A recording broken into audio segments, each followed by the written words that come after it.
Hello there, ladies and gentlemen. Like the wind I go, and like a man I come. Zephyr is here, and today I have come to review a game called Nocturnal to see if it's worth playing during your downtime.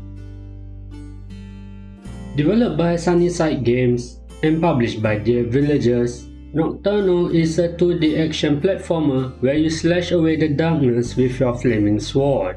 You got called back home only to find the entire land had been plunged into darkness. As a warrior of the Phoenix cult, the power of fire is at your command, and that same power is the only solution to cleanse the black mist and its vile spawn. And that is what Nocturnal is all about. The aesthetics of the game is so eerily beautiful that you cannot help but to be captivated by it, especially when you start to dance with the fire in your hands. And the grace of combat is simple and straightforward.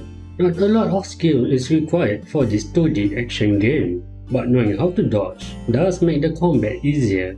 The visual effects of the flames dancing within the darkness make it visually pleasing to watch, and the combat does not feel clunky when I was playing this game using the mouse and keyboard.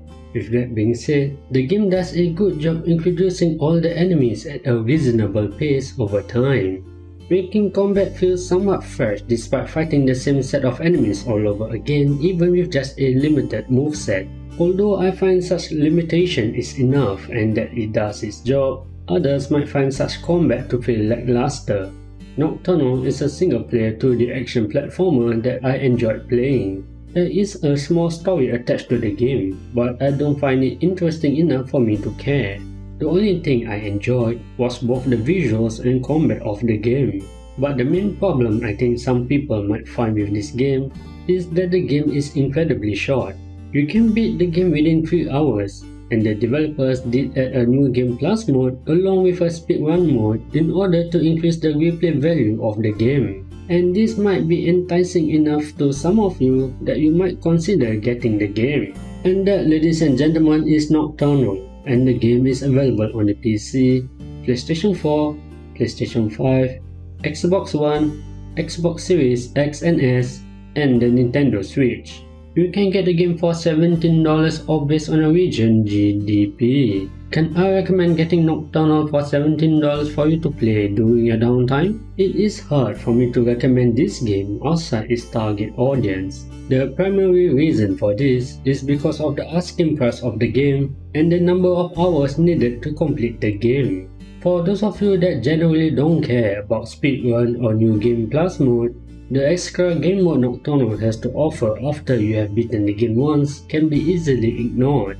And to the other groups of people who find the worth of the game is equal to the number of dollars and hours spent on the game, will find the ratio between the two factors to be very disproportionate. And it is for those reasons that I find it hard to recommend the game. Unless you really like 2D action games, then maybe I can recommend the game. Even then, I say wait for a sale.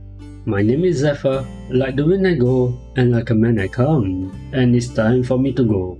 Thank you for watching all the way to the end, and if you enjoyed the review, do consider subscribing to the channel as it will help me out a lot. Stay safe, have a wonderful day, and I hope to see you in the next video. See ya!